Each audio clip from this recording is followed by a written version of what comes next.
Hi everyone, I'm Arthur, and I have something special for you today. Now, you can share Figma animation prototypes from the Breakpoints plugin, and I will show you how it works. I have an existing responsive layout with attached frames. Yeah, it works as usual. The layout switch on different frames when you resize. And now I'm going to share this responsive behavior as a developer's guide. But my developers don't have the edit rights. And this is where the new feature for auto creation prototypes will be really handy.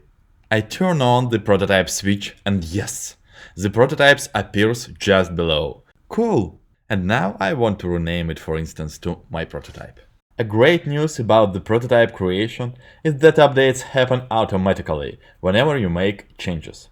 So I can move this point to 700 and the prototype flow will be updated after a short timeout. And let me show you how it looks.